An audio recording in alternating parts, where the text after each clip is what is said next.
And we had it in writing in an email. This colonel told him, I'm denying your exemption. If you have concerns about a reaction to this, you should get admitted to a hospital so that if you have an anaphylactic shock or you have a reaction, they can revive you. Hi, I'm Evelyn Rae. Welcome to another episode of the Caldron Pool Show. Today is a really special episode, and I am so excited to be joined by Davis Younts. He is an American. He has served his country. He's a Christian man, and I'm sure he has got many other things to his name which are incredible, and you are going to hear all about it today. So I'd like to welcome you. Thank you so much for joining me, Davis. Hey, thank you. It's an honor to speak with you.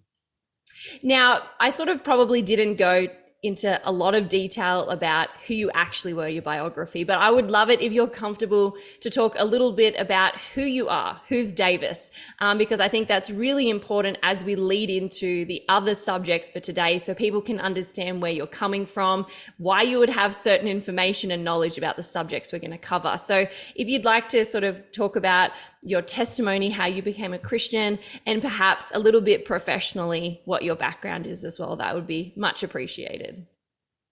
Sure. So as you said, I am a Christian. I was saved by the grace of God and had the opportunity to grow up in a Christian home. And that background, my upbringing really influenced me. My parents homeschooled me all the way through the 10th grade year, my sophomore year of high school here in America. And then again, part of what shaped me in that is my parents weren't just homeschool parents. They were on the front edges of that. As Christians, they became convicted that they needed to keep us at home, and they had to be involved in some of the litigation here where I live now with my family in Pennsylvania to even have the opportunity to do that in a meaningful way. So I know that influenced and shaped me as a young man growing up. And then after high school, I went to Liberty University. I got a degree in government from Liberty University in Virginia, and then went to law school. I will say that part of how I ended up at law school was just I believe God's calling in my life. In undergraduate, going to a Bible school, a Christian school like I did, I really thought perhaps I was being called into full-time ministry as a pastor, and I was working through that and praying about that. And then something happened that just was impactful for me. As I sat down in a psychology class with my classmates, and one of my classmates asked for prayer. She said, "There's a pastor back home who's dealing with a legal situation, and he cannot find a Christian attorney." And in that moment, I just sort of paused and I looked around that classroom and I said, "Wow, every other male student in this class happened to be a pastoral studies major, and I was the only one that was pre-law. And then there's this prayer request for a Christian lawyer, and that was the day I needed to go to the registrar's office and change my major or not.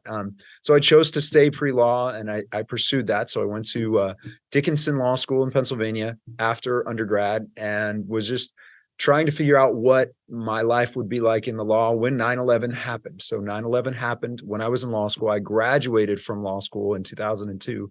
So with 9/11, I felt a calling, felt it was my turn to go and serve like my grandfathers had, answer the call of my nation to do that. So I joined the United States Air Force and became a JAG in the military. So I served for 11 years on active duty, did everything from prosecution work, defense work. I taught at the Air Force JAG school, taught other JAGs, and then I retired from the reserves. I did 9 years in the reserves. Then I retired as a Lieutenant Colonel JAG from the Air Force in December of 2022. Wow, so that's fairly recent for you, a big change in your life, only just having resigned in December. I myself went through a resignation where I served over here as well. And I must say it was a really interesting time in my life and it was wrongly so, and I know that it was wrong of me, but it became part of my identity because I had joined and served from such a young age, being 18.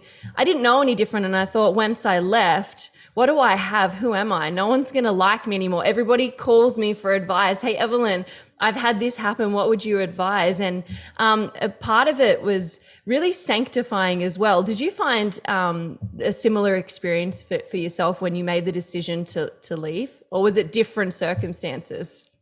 No, I think it really was. I think leaving active duty just as sort of a first step was a big deal. That was hard to do. I'd had a good career. Things had gone well for me, and I'd done a lot of jobs that I enjoyed. But yeah, it was a huge change in just letting go of that on the active duty side.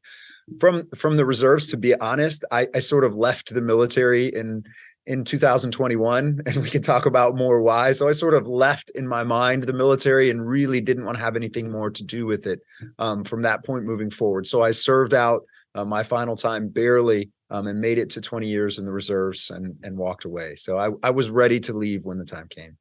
Mm. Yeah, I resigned over here 1 month before COVID hit. And it's interesting. So I resigned in the February of 2020, and March 2020 is when we went into lockdowns and all of this happened. And I often think, wow, I'm so grateful that God in his providence and his grace allowed me to leave at that particular moment, because I was ready then. It was my own decision. I had made the choice for other reasons apart from COVID to leave.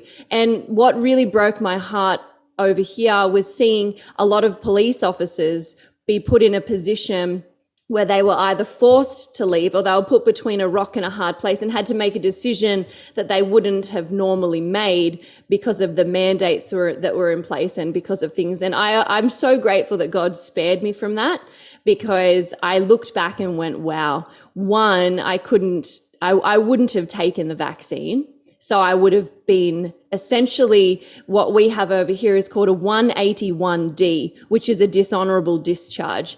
And many police officers who chose not to get the vax over here got a 181D. I have a great friend who served for 35 years, very highly ranked. Him and his wife both got a 181D, which was a dishonorable discharge because they failed to comply with the direct orders from the chain of command to get the vaccine. And I thought, oh my gosh, like to give that much of your life to be dishonorably discharged for something like that. Now in hindsight, with all the information coming out, it just is horrible. So I'm so grateful I was spared from that. And there were also a lot of police who decided to just leave on their own accord, not because they wanted to. They didn't want to be dishonorably discharged. They knew that was going to happen, so they just quit. And I find that the people who did that were the ones that you want serving. They were the ones that you want absolutely carrying that badge. Now, you have been quite involved in this type of thing within the military in America. And I would love to hear if you've witnessed similar experiences to that happening over there, and the position that serving members were put in during the peak of COVID nonsense. Yeah, there's a lot to talk about there. I'm sure we could share a lot of stories. And for me, I will say, it was very interesting how God worked in my own life, personally and professionally, to put me in this position. So I was in the reserves going on, getting close to 18 years when COVID happened, just a little over 18 years, and then working through this. And really, I was sort of on my own. Now I was a JAG and I was a lieutenant colonel. So I had some understanding of religious accommodation. I'd worked on religious accommodations in my time in the military. So I was working with several friends who were JAGs and others I knew in the military. And we're sort of working on our own packages. We're saying, okay, are they really going to mandate this vaccine? Is it really going to get approval? Are we going to have to submit a religious accommodation? We were working through that.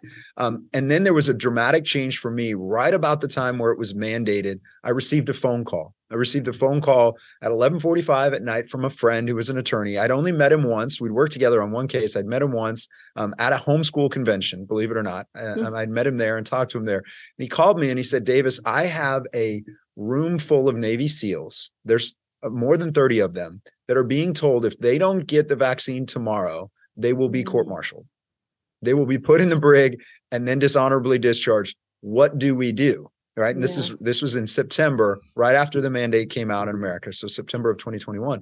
So through kind of just a coincidence, really God's providence, I was already going to be in the same town, in the same location as these men were meeting. So there's a group of pastors, myself and the other attorney that had called me, Bradley Pierce. We got together, we formed a nonprofit called Stand with Warriors, and we sort of developed this game plan focused on how do we bring attention, both political attention, media attention, otherwise, to the plight of these Navy SEALs, because we knew, certainly there was myself, there were others in the military, but we all felt isolated and alone. But we also knew if Navy SEALs were willing to take this stand, people were going to listen, people were going to pay attention.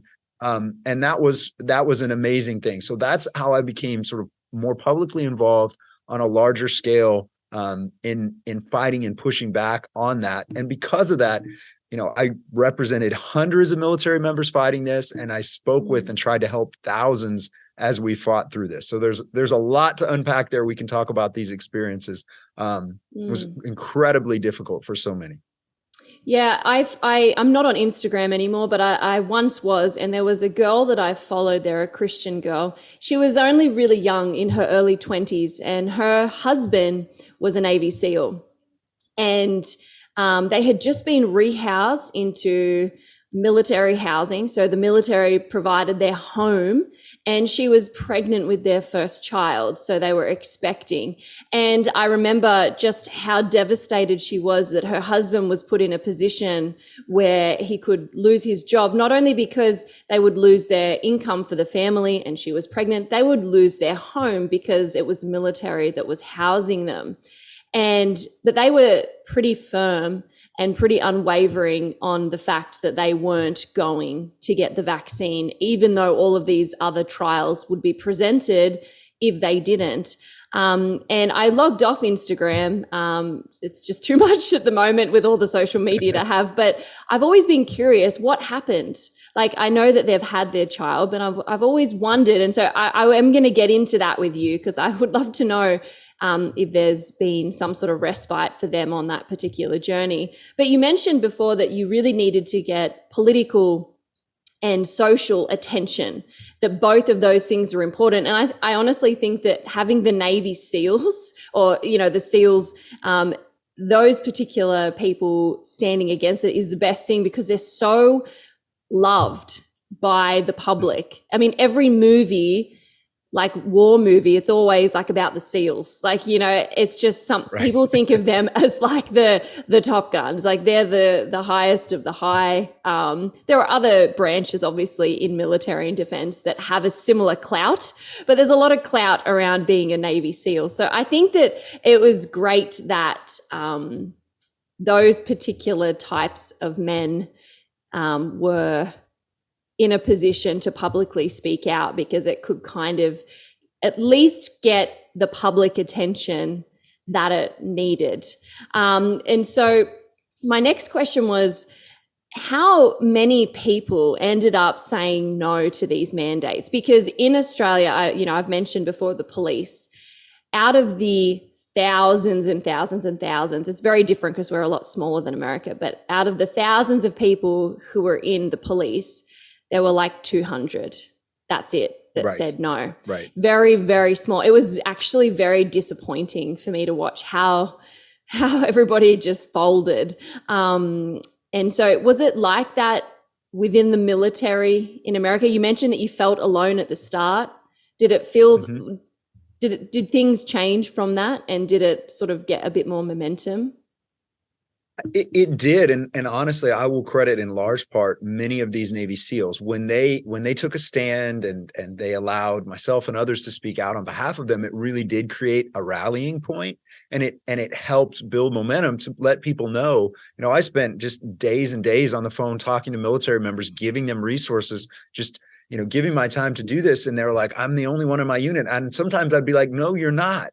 I actually just spoke to someone who's in your same unit who you just didn't know was there because of the way this, people were not allowed to talk about it within the military. They're told you can't discuss it. They were threatened. So at the height of this, the official number we got from the Department of Defense here in the United States was 264,000. 264,000. So about 13% of the force. Okay. So it went from the Department of Defense saying it would be less than 2%, we'll object to this, to at one point it was up to 13%. So that really was a small percentage of people taking a stand, pushing back on this, and that did make a difference. One of the things that happened here was the amount of people that were willing to push back and file a religious accommodation or object to this on legal grounds, and there were legal grounds to do that here in the United States. It slowed the system down. The original plan was to court-martial us all, right? It was court-martial us, put us in confinement, and give us a dishonorable discharge, the same thing the police officers there were threatened with. Because we pushed back the way we did, Congress got involved and they said, you cannot get a dishonorable discharge if you get kicked out over the vaccine. The worst case scenario is a general, which we call under honorable circumstances. So it's not good. It's not a good thing, but it's not as bad. So it took some of the incentive or the threat away, if you will, from the military to be able to enforce this. And that started to make a change as well, because it wasn't going to be criminal. It wasn't going to be charged with a crime anymore. It was administrative actions. And that brought a lot of people, I think, into the fight as well. But what we saw is pockets of resistance. I mean, one of the interesting things that happened through this was I worked with a bunch of what are called Coast Guard rescue swimmers, the rescue divers here. Right. And for our Coast Guard is a very small force, and there's only a few hundred of these Coast Guard rescue swimmers. At one point, about 65 of them out of about 300 were standing against the vaccine. Yeah, wow. And so if the Coast Guard had moved quickly to discharge them, they couldn't have done their mission. The whole third of them were gone. A whole third of them were gone. And because of COVID, even prior to COVID, their schoolhouse had been shut down because it wasn't safe. And so there weren't even any students in the pipeline when this was happening. So there weren't even any students in this 2 to 3 year pipeline to do this crazy job. So that was a small pocket of the military, but they stood very, very strong, continued to serve throughout it. And one of the funniest things we had here in the United States is we had a hurricane in Florida. It was devastating. And we had Coast Guard rescue divers doing rescue operations, putting their lives on the line. And our president, President Biden, called to thank one of them and said, "Hey, thank you for what you're doing. What can I do for you?" And he said, "You can help me and my family by not kicking us out." Because at that moment, that same Coast Guard rescue swimmer expected to be discharged. At any moment, he expected notice that it could be gone from the military in less than 30 days. So there were things like that God ordained to happen to get the American public understanding what was happening to our military and getting Congress and our political leaders to push back, which has been really helpful.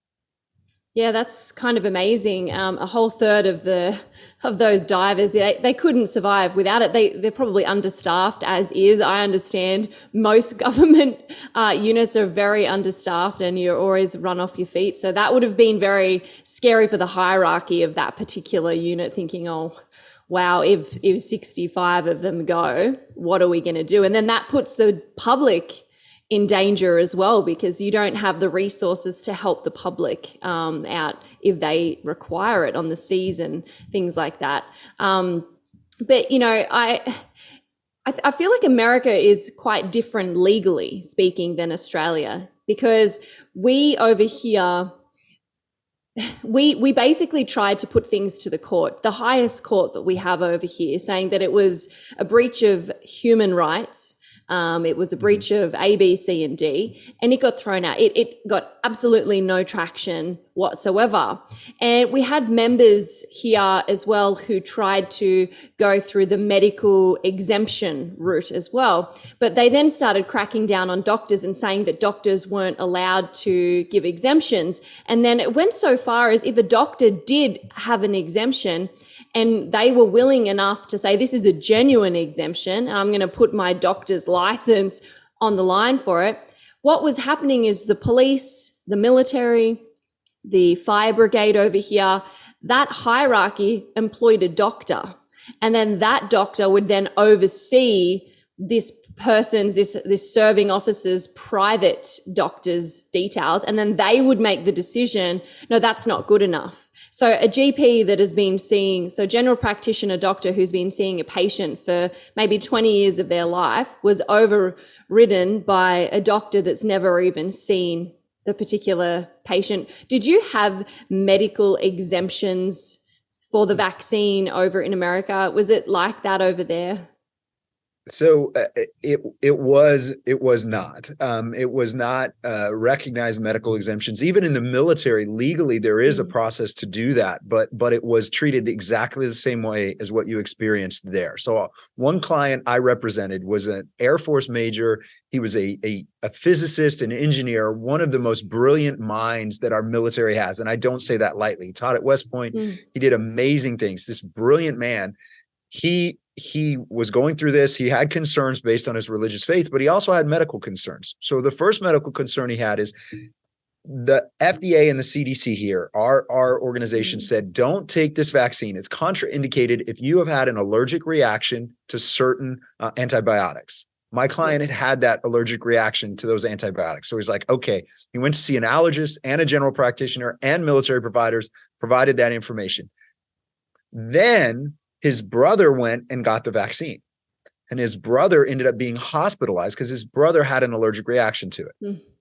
Then, I kid you not, his sister she went to a local pharmacy here, went to it, received the vaccine, collapsed in the parking lot, went unconscious in the parking lot, and had to be given emergency aid after she took it. So you have an officer with a rare skill set who the military here has invested, millions of dollars in training, is doing all this really important testing for our future. He's already had a contraindication in his own because of his own allergies. His brother and sister, who, biologically, DNA, they're the closest people in the world to him. So we filed a medical exemption. A lower ranking military doctor reviews it and says, I'm going to have to deny it because policy says I have to deny it. But if I were you, this is what he told him, if I were you, I wouldn't get this vaccine. So he submitted it. It goes up. It goes to a colonel, and we had it in writing in an email. This colonel told him, I'm denying your exemption. If you have concerns about a reaction to this, you should get admitted to a hospital so that if you have an anaphylactic shock or you have a reaction, they can revive you. I'm not kidding. So there were all kinds of issues. I mean, story after story. Absolutely. Military doctors that granted these exemptions had their medical licenses threatened. There were allergists in cities near military bases who were reviewing these cases, reviewing these allergies and granting them for military members. And the military started investigations into these civilian providers.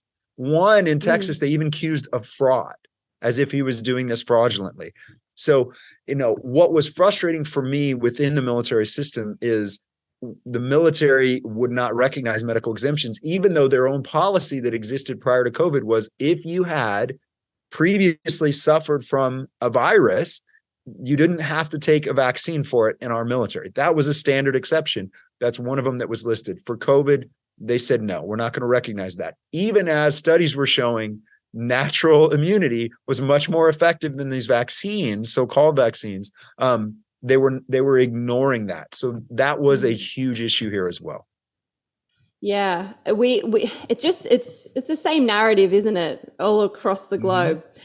Different scales, different trajectories, perhaps, but it's all the same. What happened to the American military and emergency services happened over here in Australia. And I'm sure it happened in the UK. I'm sure it happened in Europe. I'm sure it happened everywhere except for third world countries. Who would have thought they would have got it better than we did with all our systems and rights in place? We failed probably the worst out of all the countries in the world. The more oppressive countries gave their citizens more individual freedom and rights. Like, who would have thought, hey, what a time to be alive. Right. But it's back on to I just wanted to clarify something with the Coast Guards, that particular group. You mentioned that they were out serving. So all these mandates were in place, but they were still out serving and doing things. Over here in Australia, we had, if you didn't take it by a certain date, you were gone. Even if there was you basically lost your job and your income and then had to pursue things legally after the fact. You weren't allowed to currently serve. I also have a case over here where a police officer went into the station past that date and went, I'm still employed. Like, I haven't taken the vaccine. It's at court now whether they have a right to force me to. So why should I, until due processes happen, why should I have to lose my job and my income? The boss of that police station actually physically violently removed this police officer from the police station and then tried to charge him with trespassing. And I remember just being totally shocked by this. So when you mentioned that they were still able to serve, that piqued my interest because I thought, is that the case? Was it in America that if you put an exemption in or you put grounds on religious reasons why you didn't want to take it, or perhaps there was a lawsuit that was going through the court system at the time, what did those members have to do? Were they still able to work and serve and get paid, or was it sort of what happened over here to us? So that's part of the hypocrisy of all of it here, right? So the justification for this for our military was this is absolutely necessary. And even just the religious piece of this, the religious accommodation process that we have here for our military members, that was just ignored. And the argument was military necessity. The challenge was, and the hypocrisy was, there were many in the military who were allowed to continue serving throughout this whole time. Unvaccinated, they continue to serve. Others were not, and Right. that was used as a punishment. So you have to understand our military is huge when we talk about the numbers of people that we're talking about. But with the Coast Guard rescue swimmers, the Coast Guard moved slower than the other forces because they're small and because they were concerned. They saw what was happening. They saw what happened when the Navy moved out first. The other service sort of waited in the background. They saw what happened, and they realized, the Coast Guard realized, they just couldn't do the job if they enforced it in that way. So that was part of the hypocrisy. So you would have situations where military members from one unit were continuing to serve, doing everything regardless of their vaccination status, and then others at a different location were seen as such a threat that they couldn't even leave the installation. They couldn't go to church at times during this process, because of where they were stationed, and not because the status in the local community was higher or lower. It was very, very arbitrary. So, it was different. The Navy SEALs that I'm talking about, the initial group that objected, and many others, they were not allowed to do their job. They were not allowed to do their job until recently. So they were Navy SEALs, fully trained, fully deployable. They had deployed during COVID. Most of them had COVID. Many of them had it while they were deployed, still did the job and came back and, were stateside, but they were not allowed to do anything. But they were prevented from being fired because of an injunction in federal court. And so a federal court in our system stopped them from being kicked out, but they were still being punished every day. They were made to do things that were very demeaning, sort of the lowest level for a military member, and they couldn't do their job. They couldn't deploy. So they were completely sidelined.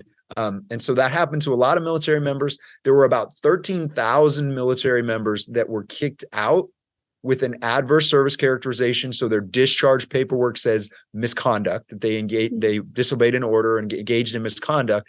And so there are about 13,000 that weren't protected by the courts that are still waiting relief. And we can talk about some of the things we're doing to help them, but that's part of it. But there were thousands more, and I don't know how many more. It's very hard to track, but probably 100,000 more that simply left. They retired if they could retire. They didn't re-enlist. They resigned. They found a way to get out for medical reasons or otherwise, and simply left our military. So that was a huge hit to all of our services as well. Absolutely. And I don't think we are fully going to comprehend the consequences of losing that much personnel, trained personnel, the amount of money that the government will have to put forward to train new personnel. I think that we're yet to see the negative consequences for all of these actions that were taken over, those few years. Now, I just wanted to talk about reasons to not get the vaccine legally. So we've mentioned exemptions and things like that, and religious medical grounds to not take it. Are you able to go into the main sort of reasons that you can legally object to taking the vaccine over in America? Yeah, absolutely. So there's sort of two pieces to it that we fought through in the military and held true for most of the rest of society. First of all, and a lot of people didn't realize this, when the vaccine was mandated, there was not what we would call an FDA approved vaccine that was ever produced in the United States or made available to the public. And people look at me like I'm crazy when I say this. But what happened is this: the pharmaceutical companies, Pfizer and Moderna, they created an emergency use product. So we call it in the United States an emergency use product, which means it's not fully FDA approved, but it can be used. Now, what happened is the military mandated that, right? They said, hey, the FDA has approved a formula of this vaccine, and they mandated it, but the companies never produced it. They had millions of the EUA products, so they sort of tried to do a bait and switch with the United States military. So we objected on that grounds. We said, look, there's not an FDA-approved product available for the military. And there's a statute, a federal law in the United States prevents experimenting or forcing military members to take an experimental product or an emergency use authorization product, because we have a history of doing that in the United States, unfortunately. So we objected on that grounds, and we won cases within the military system on that grounds, administratively for military members. But that was one objection here. So that's sort of unique to the United States. But what happened as well is the American people didn't know that they were receiving a product that was emergency use and was not FDA approved. Most of the American public did not understand that. And many waited to receive this vaccine until after FDA approval, thinking that somehow would guarantee their safety in it, without realizing that what they were being given was a different formula. So that was one issue here. The other issue within the United States that all people have to raise based on our constitutional system is a religious accommodation. So whether you're working with a private employer, a state employer, the federal government, or even within the military, our law recognizes religious accommodations. So we have a legal test that's in place that says, hey, government cannot infringe upon a sincerely held religious belief without a compelling governmental interest and without demonstrating that there's no alternative. There's no least restrictive way to accomplish this same goal, whatever that interest is. So that is baked into our constitutional system, as well as our Supreme Court has addressed that. So that was a huge issue for the military, because even within our military, we recognize military members don't give up their constitutional rights when they join and serve. So that's kind of the big framework legally we were dealing with. And speaking of the religious reasons why you wouldn't want to get the vaccine, I've heard people mention, reasons because of how the vaccine is created, is derived, and how it's from fetal cell lines. Was that the major religious reason that you were seeing over there? I would say that was the main concern. I think for most, that was easily understood and just violated their conscience, and they understood that. I will say, particularly with these Navy SEALs, there was also a religious objection that was just based on the authority of government to infringe upon human rights in that way and to mandate this. And, it goes into the idea of what authority, what God-given authority does government have, and what happens when government goes too far. So there was certainly a religious basis for many of these Navy SEALs to say, yes, fetal cell tissue is a big issue for us, but it's also this idea that the government is going beyond their authority, their God-given authority, and mandating this. So many of these Navy SEALs just felt an obligation to fight this because it was a just cause to fight it, even if it meant, personal career compromise for them. Even for some of them, they thought when they defied this, they were going to go to prison. I mean, they expected to be court-martialed when they first said no. So they were willing to fight that on the grounds that this is outside of the God-given authority of our government to mandate something like this on society as a whole. So that was a huge issue as well. So for many of my clients, it was both, but certainly the fetal cell issue was huge here. I think I've heard somewhere in previous interviews that you've done that was a major issue for yourself. Is that obviously, like you left the military, and did it come down to all of these mandates and things? Was that the sort of straw that broke the camel's back for you? It was. I will say the other issue was just everything that happened with the withdrawal from Afghanistan was very, very difficult as well. So it was like these two things coming together, and these significant leadership issues and just moral issues that were arising. But for me, I mean, this is how God works. So for me personally, I was a reservist, and so I was required to do essentially 2 weeks a year, and some other time as well, to earn a good year for my reserve retirement. So the mandate came down, and then when the mandate came down, I was just a couple months shy of 19 years. So I submitted a religious accommodation request. That was denied. I submitted an appeal to that because there was an appeal process. I submitted an appeal. That I received notice that my appeal was denied on the 3rd of July. Okay, 3rd of July, 6 months, right before the 4th of July holiday, right? But symbolic there, right? But it was also just 6 months from when I could retire, just under 6 months from when I could retire. And so I fully expected to be kicked out of the military without a retirement, with adverse paperwork. When I received that, I was given 5 days to comply. I refused.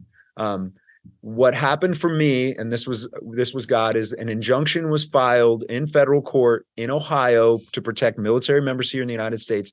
The judge signed off on that injunction to prevent people from being kicked out of the military on a Wednesday night. I expected to receive a reprimand and my notice I was being separated that Thursday or Friday.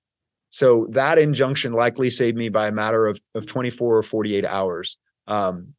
6 months from when I could earn a retirement. So the injunction helped me, that prevented me from being kicked out, but I retired absolutely as soon as I could. 20 years in one day. I was done. I had no desire to continue to serve in our military under these circumstances. And I felt like I could continue to do more outside of the military, and quite frankly, have more freedom to be critical when I needed to, and felt it was important to do that. Yeah, absolutely. And I wanted to get into that about sort of what you're doing now, because from my understanding, the mandates for the military and defense personnel in America, it's still ongoing. Has it been fully resolved? And whereabouts is all of this currently at in terms of the legal system and in terms of serving and current serving members? So it's sort of a mess still. So what you have is sort of two things going on at once. One is our Congress has said the military, they control military funding. So they said, hey, we're not giving you funding for the next year if you continue to mandate the vaccine. So our Congress forced the military to end the mandate. The problem is that there's still ongoing federal litigation about the religious accommodation process and how rights were violated during that. And you have all of these people who were kicked out. So over 13,000 were kicked out with an adverse service characterization. They lost everything. They don't even have their full veterans rights or benefits or access to those things. They've lost those things. But then you have thousands and thousands of military members, again, probably 100,000 military members that had their career absolutely destroyed by what happened. So for example, I represented a colonel she was a commander, and she was fired from her command position because she wouldn't take it or enforce it on others. And so she went from being a colonel, probably going to be a general officer at the height of her career, into a career that was ended. And that's at the highest level. At the lowest level, you have people who were not able to promote, who are not able to move to a new position, not able to take command or remove from command or leadership positions for 2 to 3 years, depending on where they were at. That was a big problem. And pilots are another example. So some pilots were allowed to continue flying at other bases. I have clients that weren't allowed to fly for 18 months or 2 years. They lost all of their currency. They lost all of their ability to continue to fly. And so they had to do a lot of training and other things to even continue to serve. So very, very difficult for those military members. So the real fight that's in front of us right now over the vaccine mandate is, can we preserve the religious accommodation process? Can we preserve that process and ensure it's done correctly in the future by continuing to push these cases in federal courts and other cases related to religious accommodations, as well as how do we fix the careers of these people that were damaged? And then there's also a very long process to try to restore those that were kicked out wrongly. Their religious accommodation was denied or a medical exemption was denied, and they're suffering the consequences of that. So can we make them whole? So that's those are the next fights. And all of that here in the United States is in an environment of increasing and growing hostility within our military towards Christians, just Christians as a whole, and traditional Christian values. So that's also going to be where this fight is going to continue to be very, very difficult, I think. It seems like a lot of fights are ending in that particular place, doesn't it? At the moment, every angle, everything is it's seems like it's an all-out war on Christianity. And usually the institutions, the organizations and places where Christianity thrives and makes something better, they're trying to get rid of it. And it's quite scary thinking about what the end result of that is going to be. And I do want to get into that, but I would love to hear what the success rate has been so far for these matters that you're talking about in court. Has it, are the courts doing their job basically, or are they failing the people? So, it's a mix in certain things. So we were able, personally, I was involved in some cases where we were able to achieve success for military members who were able to continue to serve even through the military's own administrative processes. What we have seen here is federal courts that are at least willing to look at and litigate the issue of the religious accommodation and the religious freedom piece of this. The courts have not been willing to look at the medical piece and give it any real scrutiny. They haven't been willing to look at the other things. There's sort of the dogma, right? The dogma is vaccines are always good medicine with no exceptions, no matter what. If we call it a vaccine, everyone should get it. Our courts are not sympathetic to those sort of arguments at all. They won't look at the science. They won't understand it. But the religious freedom issue is one where we have seen success, and those cases will still be going through our courts for a time. But there is a favorable landscape for those cases in many of our federal courts. So there is definitely continued hope there. And right now, our Supreme Court has a slim majority that seems to be interested in really protecting religious freedom for all Americans. And so this is a good time for these cases to move through our court process. Isn't it? I find it so remarkable that the science is settled on these things, that courts don't want to hear it or weigh it or measure it. You know, it's interesting because it's probably the most anti-science statement to ever make, that the science is settled. Anyone who knows anything is that it's constantly changing. It's constantly you're getting new knowledge, new information that you have to weigh and measure. You have to use logic and reason to come to rational conclusions about things. But they're so irrational in their desire to just not want to even look at the changing science. It's settled, and it's remarkable. It's infiltrated our legal system, the place that should be the most objective place that isn't infiltrated by society and the mob. But in Australia, we see it here all the time. Our court systems, our magistrates, our judges, it's infiltrated the systems so much so that it's not impartial anymore. It's not objective.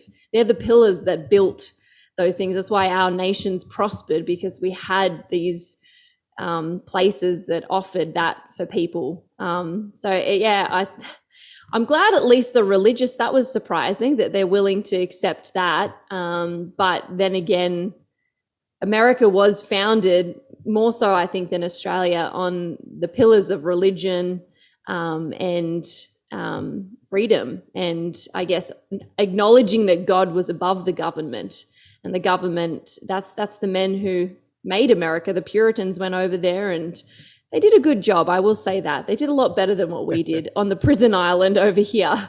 That's for sure. But I wanted to get into, I guess, what is there anything that we, like, I know I'm in Australia, but is there anything that American people can do over there to help with the ongoing efforts in the unfair dismissals, the people who left because they didn't want to be, like, what can people be actively doing, something tangible that they can do to help with the efforts that you're making with these members of the military?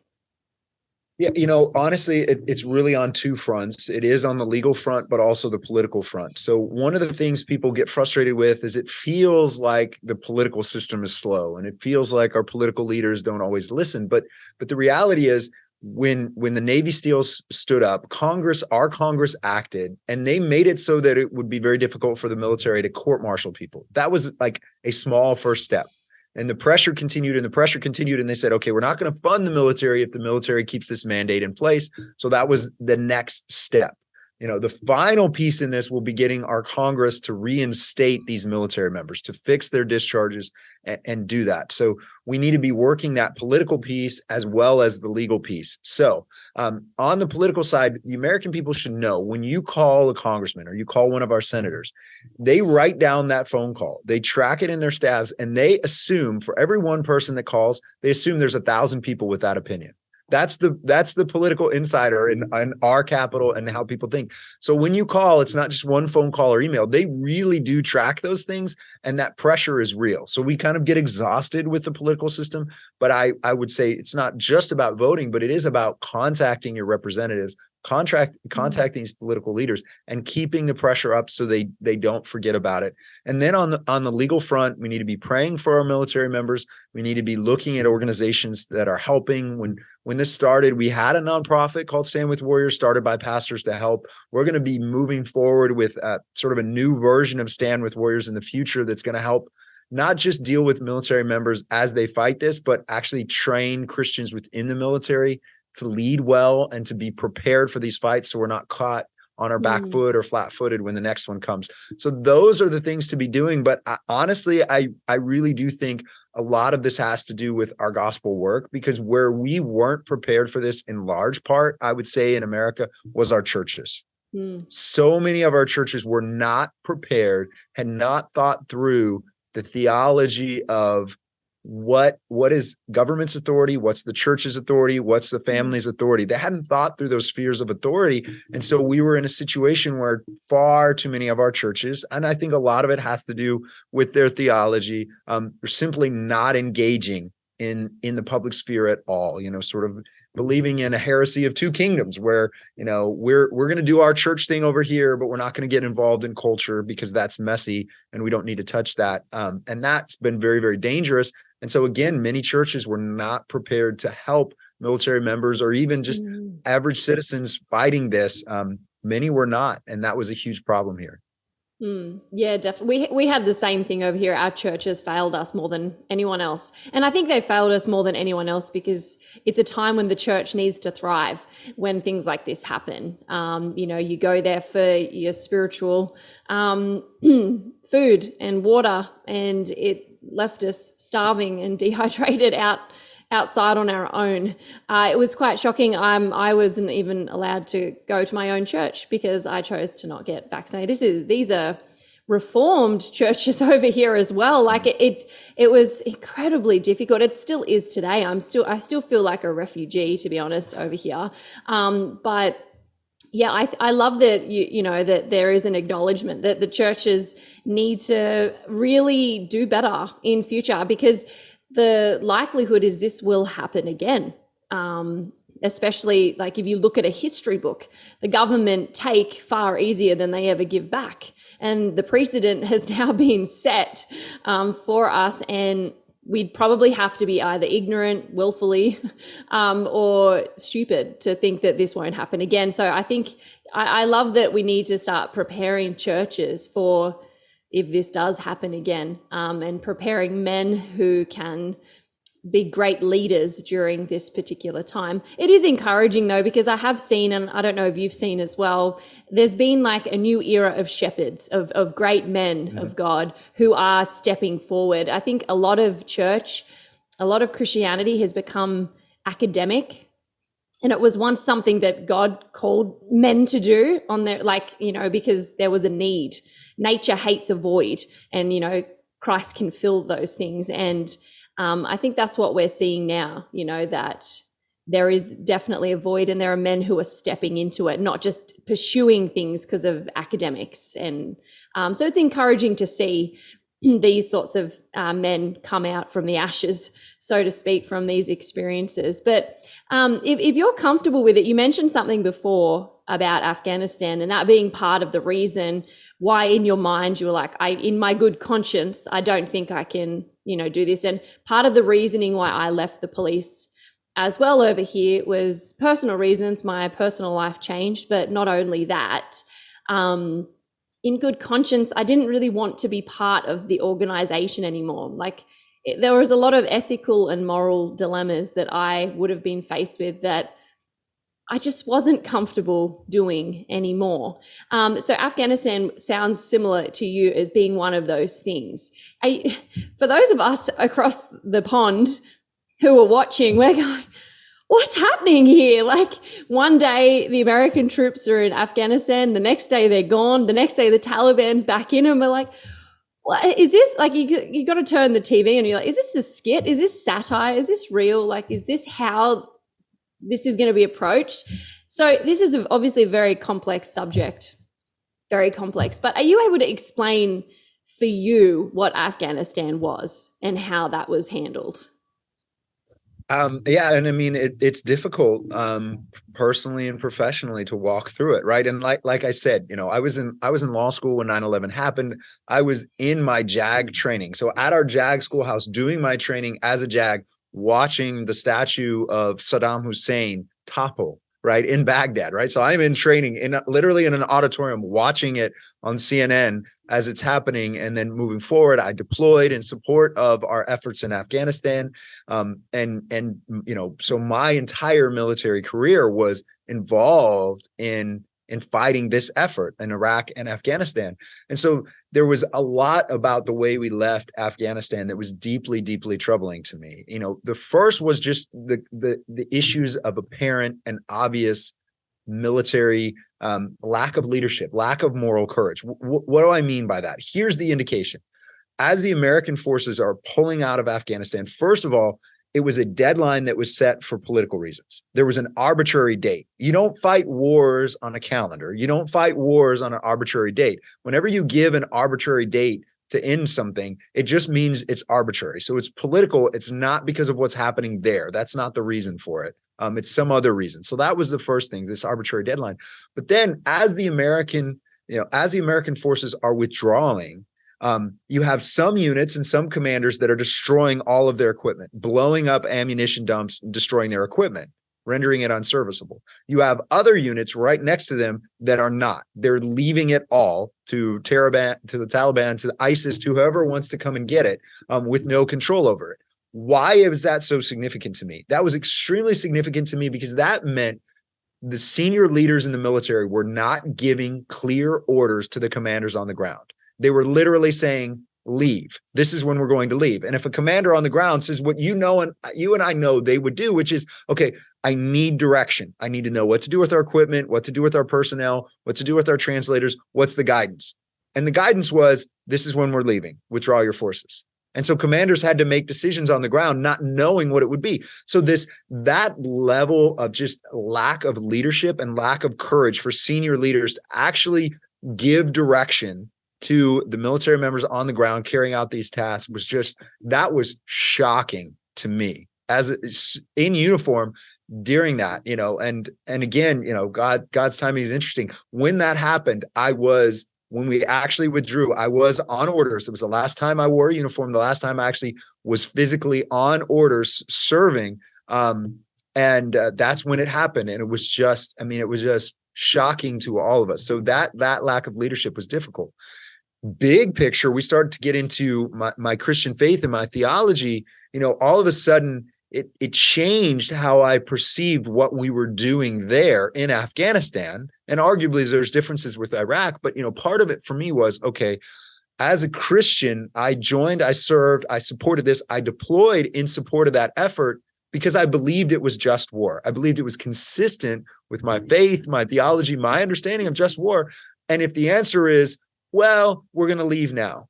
We went in because the Taliban was evil, because the Taliban was harboring terrorists, because of human rights violations, all of these things that could be argued as a just cause for a just war.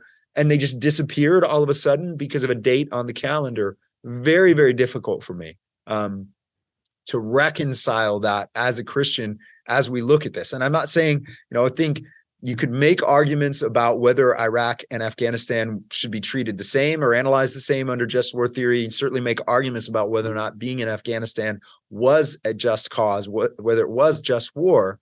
But the way we withdrew just sort of makes it very, very difficult then to do that analysis if we're going to be honest about it. Yeah, I was going to ask you about your opinion on the difference between Iraq and Afghanistan, because 9/11 was not, it was an American thing, but it hit the entire Western world. We had soldiers in Australia deploy after 9/11 because we're allies. You had British and UK soldiers deploy. It hit the entire world. So we all had invested interests in it. I remember I was actually in high school at the time. And I remember I was sitting in one of my classrooms and there was only 6 of us in there. It was an elective that I don't even remember what it was, waste of time, but not many of us really were interested. And I remember our teacher turning on the TV, and I think my parents must have shielded it from me or something, because I went to school not having a clue about what was happening in the world. And they put the TV on, and I remember watching the footage as a teenage girl, just being shocked. It was the first time in my sheltered little life that I had seen something like that happen. And so I have that memory as a child experiencing that. And, it hit all of us. And so, but it's interesting, the more time that goes on past 9/11, and the more you look at the war in the Middle East, the more, particularly for me as a Christian, I'm questioning whether it was just, and at what point should have things changed. And I think as well, the more that I learn about the corruption inside government, and the more that I learn about how the people who are making the decisions are very godless, it makes me really question my views on the entire thing, from even Iraq, from even the get-go. So what are your sort of theological and personal views on all of this? And was there a time for you in particular that it changed, or was it just the Afghanistan thing that kind of confirmed that for you?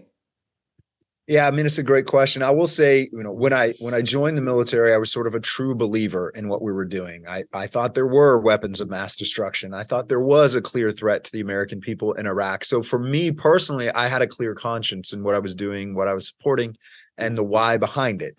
Looking back, I now have grave concerns that, perhaps what was motivating the war in Iraq was more, defense contractors than anything else. Maybe there was a level of deception there. So, I have concerns about Iraq. I think most of the people that served, most of the people that went into it, that volunteered to serve, that did the job there, were doing it for the right reasons. I believe they can look back on that time with clear consciences, because their government asked them to do something. Their government gave them the information, whatever that information was, whether it was reliable or not. That's what we moved forward on. So I think there is a difference between the individual and the nation as it comes to that. Whether or not there was corruption at the highest level, whether or not it was intentional deceit, if there was, that would make it not a just war. But for the individual military members in Iraq in particular, we could argue about just war overall and whether that really was tied to 9/11, but certainly the people that were serving for the right reasons. And I believe that. And I think we can look back on that with a clear conscience. With Afghanistan, again, slightly different analysis, because we say, okay, there seemed to be a clearer tie to Osama bin Laden, to the actual terrorists involved in what was happening. And arguably, there's very little economic benefit, other than, again, for defense contractors, if we're going to be honest, to being in Afghanistan, right? Afghanistan has no real significant natural resources that were there to be exploited or otherwise. So it looks different, but it's the similar question. Why were we really there? What we were really doing? It did make sense. And I think you could still argue it was just, but then again, if it was just, did we really finish what we were there to do? And when should we have left? And how we should leave? Because part of, theologically, part of just war theory is how we end war. Even Augustine talks about that, right? How we end war. It's not just why we fight a war. It's not just how we conduct ourselves in war. It's how we end it. And that should be just as well. And I do think we missed that. So it does create a very difficult challenge for Christians. I believe America was founded as a Christian nation. It's not that our founders were perfect, but listen, historical documents tell us the book that was quoted the most, other than Montesquieu, right? The book that was quoted the most by our founding fathers as they were founding this nation wasn't even the Bible as a whole. It was the book of Deuteronomy. Now just think about that for a moment. Think about how powerful that is. You mentioned it earlier, right? There's a God above the law. So we were founded as a Christian nation. So for people to serve in the military throughout our history, there's always been this idea that we're going to go back to our founding principles, that we're going to, swear an oath to a constitution that's based on biblical principles, biblical ideas of law, biblical ideas of government, spheres of authority. Even our separation of powers are based on this idea that all men are sinners, right? We're all sinners, and we have to protect ourselves and balance out our sin with our branches of government. So all of that is to say, these raise difficult questions, because now we have to ask the question, are we still a Christian nation, right? Are we behaving like a Christian nation? Are churches influencing policy? Are we seeing the common grace of God's law and God's blessing on our nation? And right now in America, it feels like we're going through a very challenging time in that regard. And we have, for the first time, a president, and I won't say for the first time, but the first time so visibly, right? You have a president who is, displaying an LGBTQ rainbow flag on the White House, right? Like promoting that over anything else, and so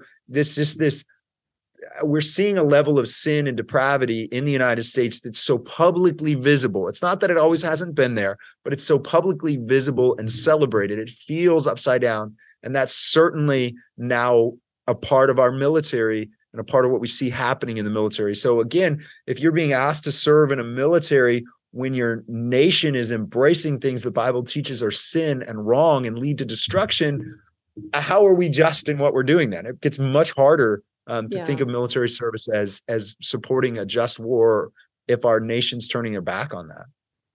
Oh, absolutely. You raised some incredible points there that are definitely conversations that we need to have. They're definitely things we need to consider. They're things that we haven't perhaps considered as much as we should in the past. But like you said, it's so blatant now, the depravity that we are seeing on display from our leaders. I think it was John Calvin who said, when God wants to judge a nation, he'll give them bad leaders. We're seeing that in all spheres of the authority. We're seeing the church leaders failing. We're seeing our civil government failing. We're seeing fatherlessness and the head of homes failing. And you've got to, there's only so much we can turn our back on God before, and how many times we can mock him before judgment comes. We saw this with the Israelites. Like the Exodus happened.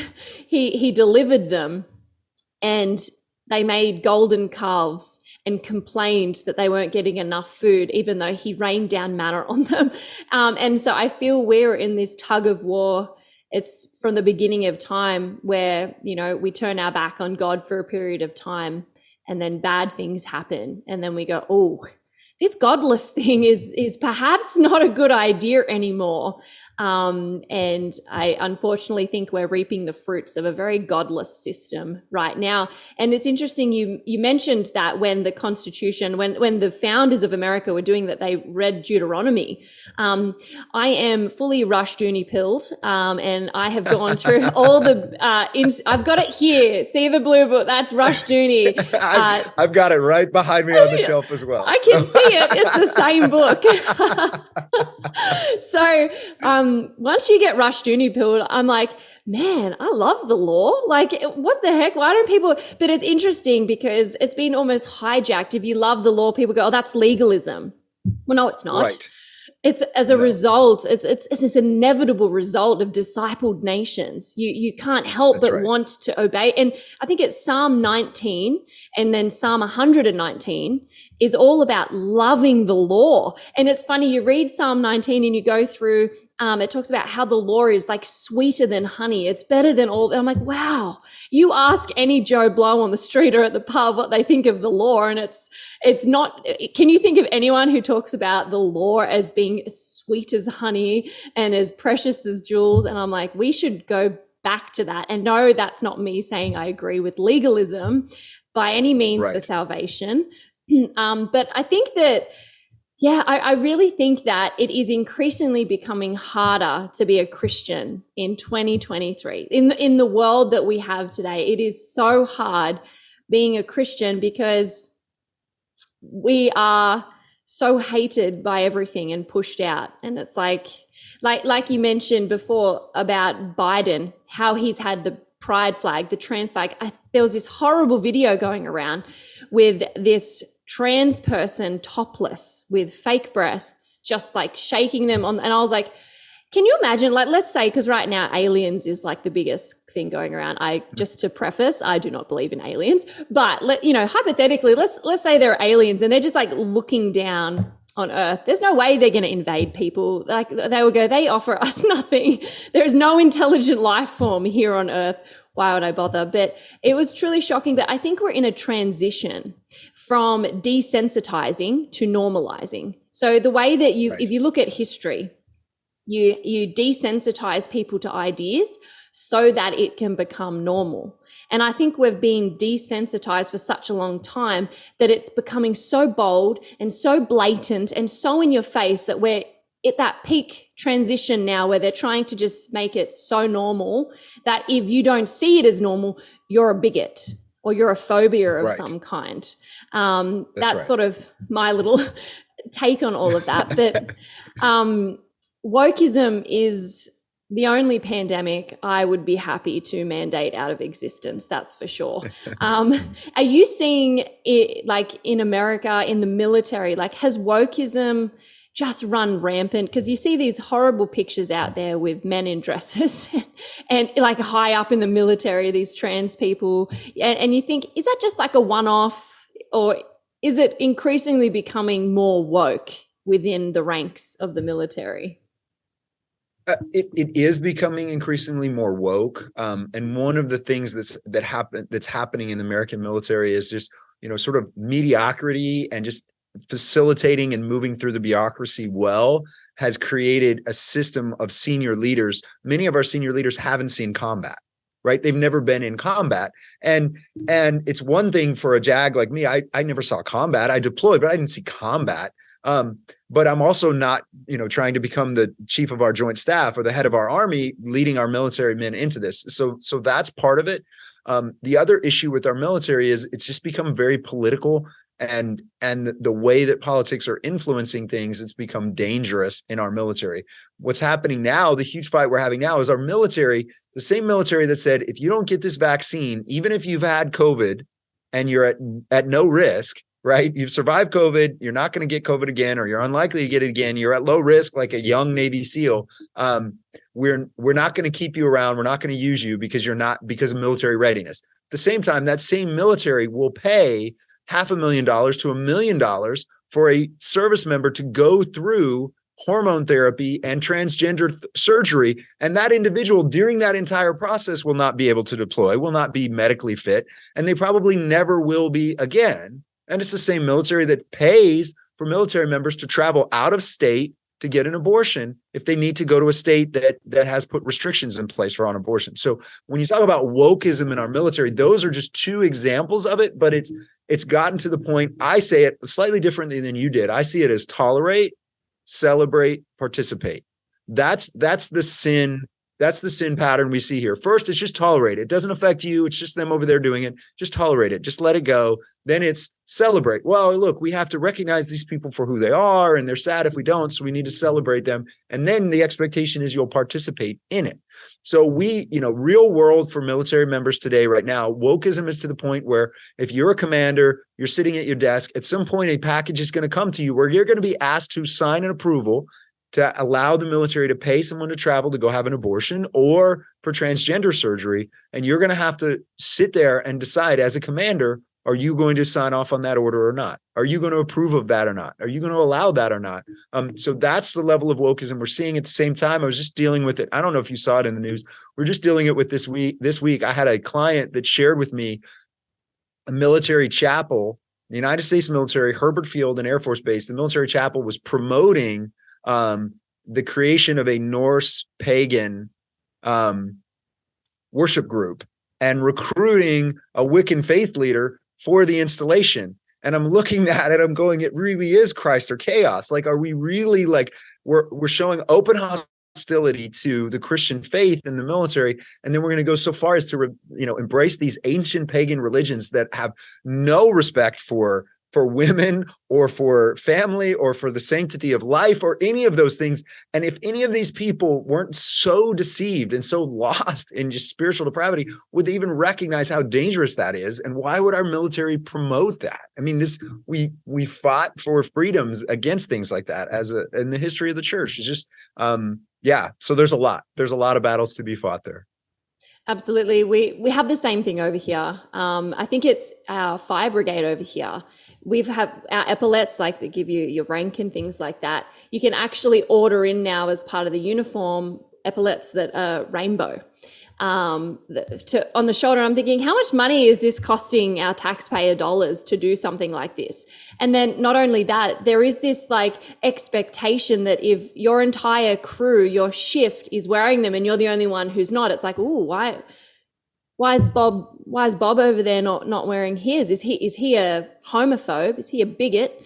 And so there's this culture that's breeding with wokeism, and it's like if you don't participate in it, and you just do all these things and you just ignore it, like then you're accused of being hateful, and it's almost pushing people out of these organizations, which is really sad. Like I said earlier in the episode, at a time when the world is chaos, we need godly leaders. We need good men and women who are willing to stand up for God, to pick up the cross and follow him. We need people who are willing to take the narrow path. And they're the sorts of people who desperately need to be influencing these, the military and these defense forces, but they're getting pushed out. So my next question to you would be, as a Christian, is it safe to sign up for the military or for the police? Because in good conscience, can you? And if you don't, are you then assisting in the destruction of these? Does it need to fall down? And from the ashes, do we need to come back? These are some conversations that need to be had. And I'd love to hear your thoughts on that and the Christian conscience because good people want to serve, right? You got two types of people who want to serve. Ones that genuinely want to do good and join out of that desire and motivation. And then you get people who like the badge, who like the clout, who like that, right? They're the two sorts of people. It seems to be pushing out the ones that you want in there. So back to my question, sorry. How as Christians do we navigate this? And especially Christians who have that inherited desire to serve, to protect, and to defend. How do they move forward? It's a very, very difficult thing. Like I said, both my grandfathers served in the World War II era. One served in World War II, the other was a merchant marine and then served during the Korean War. And so, you have military families like mine that look at this and think, well, would we want our children to serve? Would we encourage that? And today I always ask, I frankly discourage most Christian young people from serving today. And when they come, should I serve? I always ask why. What is motivating you to serve? Are you going into it, for the right reasons? Or is it something else? So I always ask that question. So I think you can be a Christian and continue to serve. I think we need Christians in the military and the police and our FBI and our other places. However, I think we have to view it differently than we did in the past. I think that now we have to be prepared. We have to be prepared in our hearts, our minds. We have to be we have to be wise in how we approach it, because it's not a question of if, but when we will have to take a stand for our faith in those environments. And what happens when you do that, you have to go into it counting the cost. You have to going into it saying, okay, I'm going to go and serve in the military now, but there will come a point when my faith may dictate that my military career is over, and I have to be willing to accept that. I cannot make my military service, who I am in uniform, an idol that is more important than my faith. We learned that through COVID. Some were called to continue to serve. Some were called to take a stand. Some survived and won great victories. Others did not, but yet they were all serving God and how they were doing that. So that's my call. I want people to continue to serve. That's really part of my heart moving forward. I see Stand With Warriors moving into that vein where we can help disciple leaders within the military, within our FBI, within our federal police forces, and help them be prepared to make the right kinds of decisions and to take a stand when those moments come, because they are coming, they will continue to come. But when enough of us say no, it has an impact. It can make a difference, and it can stop, the tyranny or whatever it looks like.